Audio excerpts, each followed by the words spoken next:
안녕하세요. 오늘의 데일리 뉴스레터에 오신 것을 환영합니다. 1. 한국의 위대한 힘. 2. 노르웨이의 큰 충격. 3. 중국 K9의 패배 인정. 한번 진실을 알아봅시다. 언덕 위에 자주포가 고각으로 주포를 들어올린 채 불을 뿜습니다. 자주포와 까마득히 멀리 떨어진 곳에서 아무것도 모르고 유유히 지나가는 러시아의 전차. 그런데 그 위에서 정체불명의 물체가 천천히 낙하하더니 전차 바로 위에서 갑자기 불기둥을 토해냅니다. 최근 우크라이나에 공여된 독일의 자주포가 대전차 상부 공격탄 스마트 155 전차를 잡아내는 활약을 선보인 장면입니다. 경이로운 명중률과 주포의 한계를 넘어서는 사거리를 보여주기 때문에 이 신형 대전차탄은 독일 기갑의 필살기라고 할 수 있는데요. 이를 본 노르웨이는 이번에야말로 독일의 손을 들어주고 한국의 뒤통수를 칠 수 있게 되었다며 들뜬 모습이었습니다. 그런데 한국은 이미 스마트 155보다 더 강한 대전차탄을 자주포도 아니고 K2 전차에 달아쓰고 있었습니다. 국사용 포탄을 전차로 쓴다는 한국의 듣도 보도 못한 발상에 노르웨이는 할 말을 잃었습니다. 노르웨이는 또 다시 한국을 수주전에서 탈락시킬 명분을 잃어버려서 당혹감을 감추지 못했는데요. 자세한 내막을 함께 알아보겠습니다. 얼마 전 독일이 스마트 155의 생산을 재개했습니다.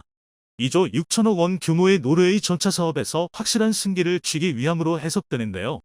원래 노르웨이 군 수뇌부와 뒤에서 몰래 손을 잡고 한국과는 형식적인 경험만 펼친 후 자연스럽게 수주를 따올 심산이었던 독일. 그런데 뜻밖에도 경합에 끌어들인 한국의 K2 전차가 각종 테스트에서 독일의 레오파르트 이 전차를 압도해버렸고 그 사실이 이곳저곳에 다 소문이 나버려서 독일과 노르웨이 수뇌부는 매우 곤란해진 상황이었습니다. 테스트에서 성능을 증명한 전차를 사오지 않을 명분이 없었던 것이죠. 그래서 독일이 꺼낸 카드가 바로 스마트 155였습니다. 155mm 주포에서 사용할 수 있는 스마트 155를 패키지로 제공해서 전차를 사면 덤으로 자주포 전력의 강화도 꾀할 수 있게 해주겠다는 겁니다.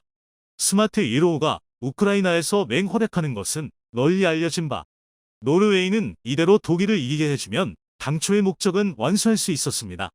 형식본인 수주전을 열어 한국의 K2는 들러리로 세워놓고 독일 측으로부터 더 나은 협상 조건을 이끌어내는 것이 노르웨이의 목적이었으니까요. 하지만 이런 계획은 또 실패하고 말았습니다. 스마트 155와 똑같은 기능을 하는 대전 차탄을 한국도 가지고 있었기 때문이죠. 심지어 한국사는 성능이 더 좋기까지 했습니다. 화포에 미친 나라 한국이 만들어낸 무기는 순진한 노르웨이의 상상 따위는 한참 초월하는 물건이었습니다.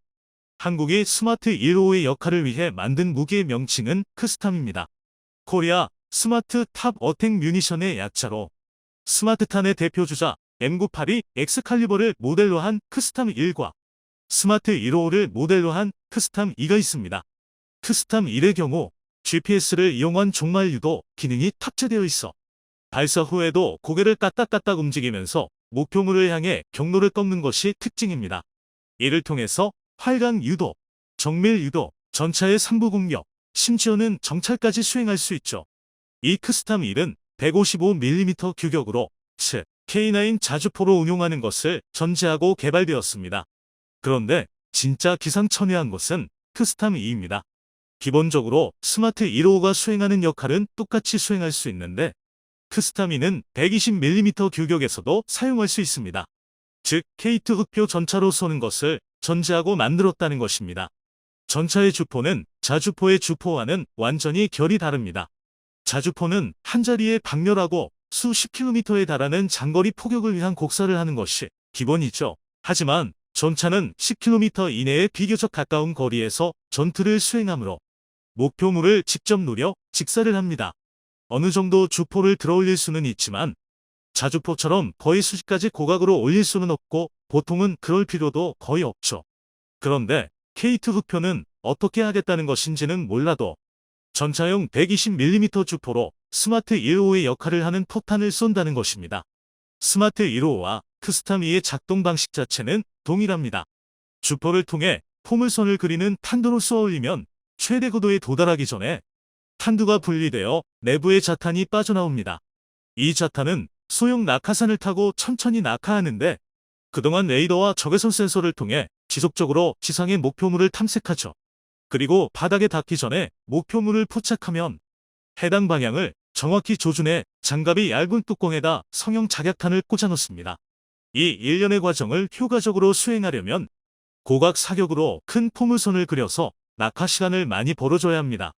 스마트 1호와 같이 자주 포로 쏜다면야 문제가 되지 않지만 고각 사격에 한계가 있는 전차 주포로는 상상하기 어려운 일이죠. 하지만 전 세계에서 유일하게 한국의 K2 흑표만이 이를 해낼 수 있습니다. 바로 반능동형 암 내장식 유기압 서스펜션 ISU 덕분이죠. K2에 세계 최초로 도입된 ISU는 노면의 상황에 따라 센서가 보기를 각각의 서스펜션을 개별적으로 조정하는 기능을 제공합니다. 이를 통해 홈지 주파 능력을 극한까지 끌어올릴 뿐만 아니라 전차의 자세 제어에도 응용할 수 있죠. K1 맹호 시절부터 한국 전차는 ISU를 이용해 전차 앞 부분을 기울여 내리는 소위 무릎 꿇기 퍼포먼스를 자랑으로 삼아왔습니다. K2에서는 이를 더 발전시켜 한쪽 무릎만 끓는다든지 아예 차체 전체를 내려 엎드려버릴 수도 있게 되었는데, 이를 통해 주포의 내림각을 확보해 낮은 지형의 적을 더 쉽게 공격할 수 있게 되었죠. K2는 이 무릎 꿇기를 반대로 사용해 전차의 앞 부분만을 들어 올릴 수도 있는데요. 주포 올림각을 최대로 높이고 전차의 앞 부분까지 들어 올리면 크스텀 2에 최적의 탄도를 만들어줄 수 있는 45도 이상의 각도를 달성할 수 있습니다. 덕분에 자주 포로나 운용할 수 있는 지능탄을 전차로도 운용할 수 있는 것입니다. K2로 발사한 크스타미는 자탄 분리 후에도 공중에서 5에서 10초 동안 관성으로 천천히 전진하면서 낙하하는데요. 이를 통해 범위 내 타겟 포착까지 충분한 시간을 얻을 수 있을 뿐더러 사정거리의 증가까지 노릴 수 있습니다. 스마트 1호의 경우 자탄 낙하 방식을 통한 높은 명중률은 얻을 수 있지만 여타포탄에 비해 사정거리가 유의미하게 늘어나지는 않았습니다. 반면 크스탐은 높은 명중률 및 저지력은 물론이고 상당한 수준의 사정거리 증가 효과까지 보장합니다. K2 흑표의 주포는 다른 대부분의 MBT와 마찬가지로 최대 3km의 사정거리를 지니지만 크스타미는 이를 거의 3배나 늘려 무려 8km의 사정거리를 제공합니다. 이는 대전차전에서 어마어마한 강점입니다. 크스탐 1을 실은 K2 전차가 있다면 전차끼리의 전투에서도 서로의 사정거리 안으로 파고들어 위험천만한 포격전을 할 필요가 없기 때문입니다. 그저 상대 전차 8km 밖에서 크스탐 1을 고각으로 날려서 상대가 이쪽을 식별하기도 전에 뚜껑을 먼저 따버리면 그만이죠. 마치 자주포의 원거리 화력 지원을 받는 것과 같은 효과를 누릴 수 있는 겁니다. 한국은 이 크스탐을 노르웨이에 제한하지는 않았습니다. 하지만 이미 국내에서 K2를 운용하는 부대에는 크스탐이 보급되어 있고 당연하게 쓰고 있습니다. 크스탐의 존재가 노르웨이에 알려진 것은 최근 폴란드 군사 전문 매체의 보도를 통해서였습니다. 디펜스 24와 내셔널 인터레스트 폴란드어판 등 군사 매체에서는 지난 23일 폴란드에 수출된 K2PL이 훗날 추가로 획득할 수 있는 능력에 대한 기사를 냈습니다. 이들은 여기서 K2는 첨단 현가 장치와 최고의 공격력을 자랑하는 탄약이 결합되어 세계에서 가장 진보된 전차 중 하나가 되었다며 조만간 폴란드에도 들어가게 돼 크스탐탄의 성능에 대한 기대감을 숨기지 못했습니다. 이를 훔쳐본 노르웨이는 입장이 또 곤란해졌습니다. 독일의 스마트 1호 패키지를 빌미로 한국을 탈락시킬 수 있었는데 한국에선 일선부대에서도 쓰는 크스탐 1을 그냥 얹어주면 그만이기 때문입니다. 순정 원본인 내수용 K2로도 운용할 수 있는 만큼 별다른 통합 과정도 필요하지 않습니다. 게다가 노르웨이는 이미 한국에서 K9 자주포를 구매해 사용하고 있는데 K9으로 운용할 수 있는 크스탐 1까지 패키지로 교섭해볼 수 있는 기회라서 노르웨이 입장에서도 놓치기가 아까우셨습니다. 이종의 크스탐을 대체할 수 있는 엑스칼리버나 스마트 155는 지능탄이라서 아무래도 가격이 상당합니다.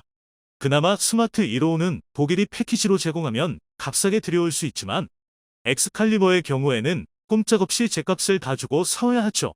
이 상황에서 한국이 크스탐 시리즈를 패키지로 팔아주면 딴 생각을 하고 있던 노르웨이도 아쉬울 수밖에 없습니다. 독일은 나름 지능탄이라는 필살기까지 동원해서 노르웨이를 도와줬지만 또 한국에게 한 방 얻어맞은 상황이 됐죠. 결국 얼마 전 노르웨이는 MBT 사업의 수주자 선정을 2월이나 3월까지 황급하게 미뤘는데요. 솔직히 한국이 이제 와서 노르웨이가 K2를 몇 대 사가는 것에 연연할 필요는 없어졌지만 가당치 않은 장비를 위해 한국을 이용한 노르웨이가 허둥대는 모습은 구경할 만하네요. 과연 노르웨이는 다급하게 범 몇 달의 시간 동안 적당한 핑계를 찾을 수 있을까요?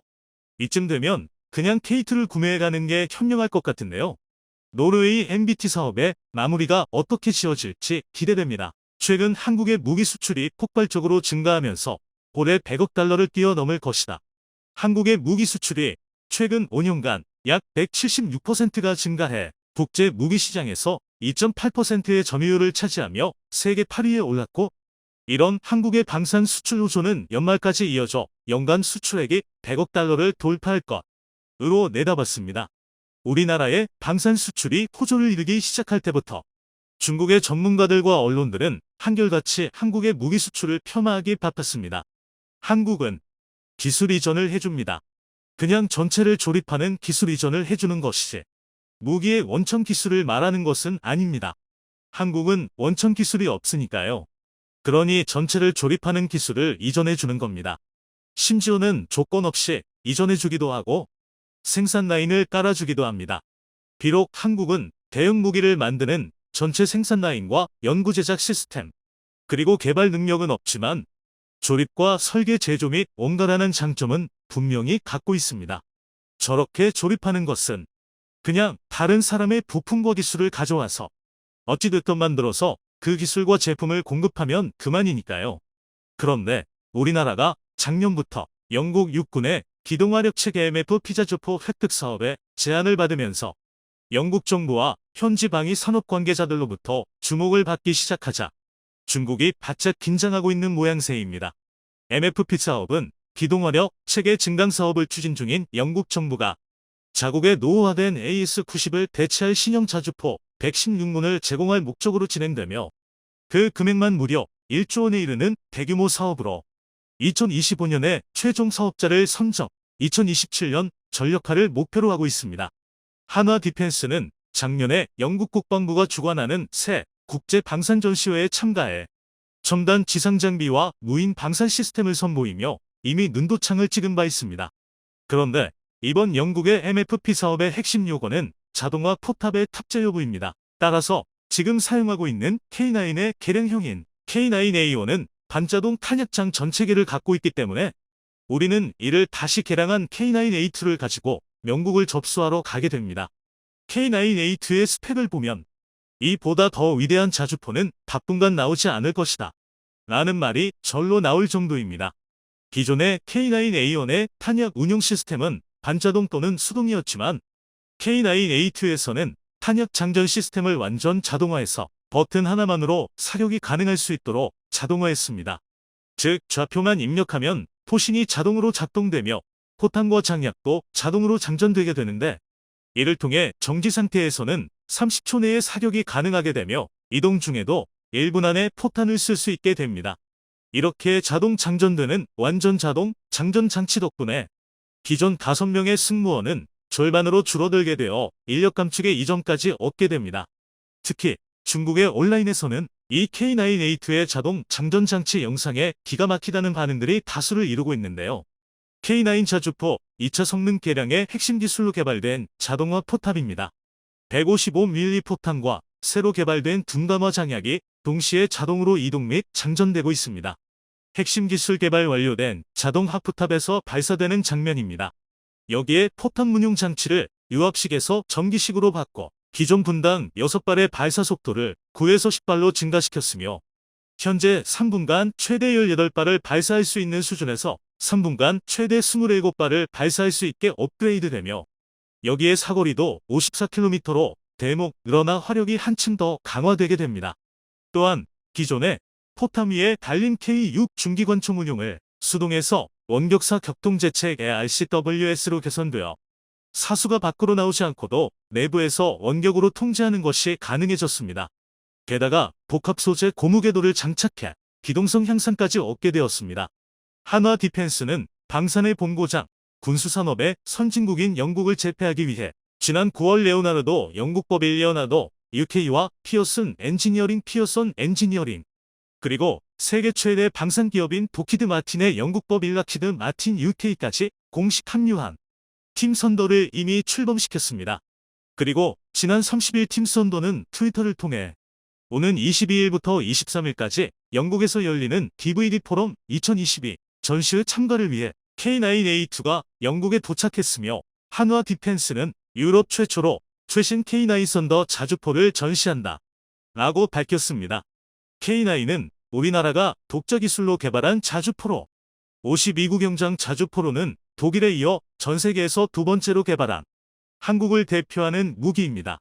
2000년에서 2017년까지 세계 자주포 시장의 48%를 차지했으며 최근 노르웨이, 호주, 이집트, 폴란드와의 수출 성공에 힘입어 지금은 65%의 점유율을 차지하고 있는 그야말로 천하를 통일한 적수가 없는 무기라 할 수 있습니다.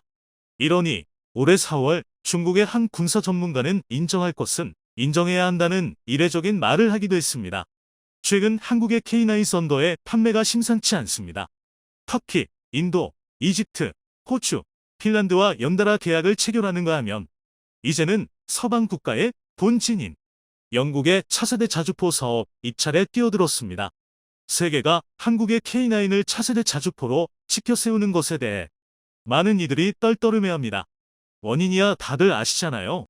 하지만 모두들 이게 기분 나쁘다며 이 사실을 받아들이려 하지 않는데 하지만 한국의 K9이 잘 팔리는 것은 사실입니다.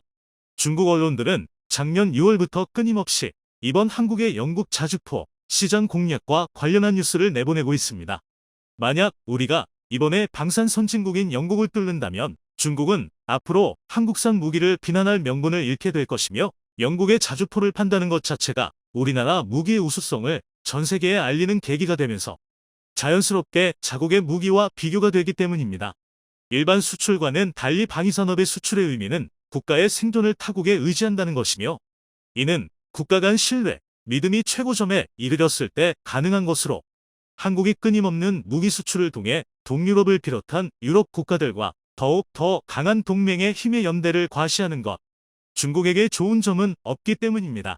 한국의 K9A2가 특별한 일이 발생하지 않는 한 영국 입찰에서 순조롭게 우위를 점할 것이다. 현재 한국산 자주포와 경쟁할 상대를 찾기가 어렵다. 라는 뉴스를 일찌감치 내보내기도 했습니다. 해당 내용을 접한 중국 네티즌들은 어떤 반응을 보일까요? 고위 내부 자동 잠전 모습을 보니 불티나게 팔릴 것 같아. 발사 라인을 포탑 후미로 옮긴 것 같은데 로봇 2대가 같이 포탄을 전달하는 건 봐. 살벌하다 진짜.